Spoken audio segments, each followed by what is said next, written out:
ஹாய்ங்க. இந்த மைசூர்பா பண்ணணும்னு ரொம்ப நாளாக நினச்சிட்டே இருந்தேங்க. ஆனால் இன்றைக்கி பண்ணலாம் நாளைக்கு பண்ணலான்னு தள்ளி போட்டே இருந்தேன். நேற்று ஒரு வழியாக ஒரு முடிவு பண்ணி ஸ்டார்ட் பண்ணிட்டேன் பண்ணுறதுக்கு. அப்புறம் இந்த மைசூர்பாவிலேயே வந்து 2 டைப் இருக்குங்க. வாயில் போட்டோன்னே கரையிற மாதிரி ஒரு மைசூர்பா, இன்னொன்று வந்து வாயில் போட்டால் நல்லா கல் மாதிரி கடிச்சு சாப்பிட்ற மாதிரி ஒன்று. எனக்கு அதுதான் பிடிக்குங்க.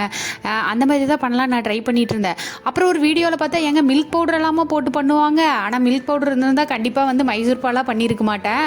அந்த ஒர்க் பண்ணிகிட்டு இருக்கும்போது ஈவினிங் டைமில் திடீர்னு காஃபி குடிக்கணும்னு ஏதாவது கிரேவிங்ஸ் ஆச்சுன்னு வச்சுக்கோங்களேன். ஹாட் வாட்டர் கிடைக்கும் ஹாஸ்டலில், இன்ஸ்டண்ட்டாக ஒரு காஃபி பொடி வாங்கிட்டு வந்துட்டு இந்த மில்க் பவுடர் இருக்குல்ல அதையும் போட்டு, சூடே இருக்காது, ஆற்றி குடிப்போம். அதனால் மில்க் பவுடர் வந்து அவ்வளோ பிடிக்கும். அப்புறம் இந்த ஒரு கம்பிப்பதம் வரணும்னு சொன்னாங்களா, அது ரொம்ப நேரம் எடுத்து பார்த்து கையில் சூடு வச்சு கடைசியில் ஒரு வழியாக ஒரு கம்பிப்பதம் வந்து, அது என்னங்க இவ்வளோ நெய் பிடிக்குது, என்கிட்ட இருந்த நெய்யே வந்து சுத்தமாக காலி ஆகிடுச்சு.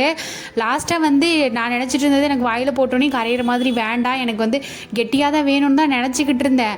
தட்டத்தில் போட்டு இப்படி இப்படின்னு அசைச்சு பார்க்குறேன், அந்த பக்கம் இந்த பக்கம் போகவே இல்லை. போச்சு, இவருக்கு தெரியாமல் மறைச்சிடலாமான்னு தான் ஃபஸ்ட்டு நினச்சேங்க. ஆனால் அப்புறம் சாப்பிட்டு பார்க்கும்போது டேஸ்ட் நல்லா இருந்துச்சு, அதனால் சரின்ட்டு எடுத்து வச்சுட்டேன்.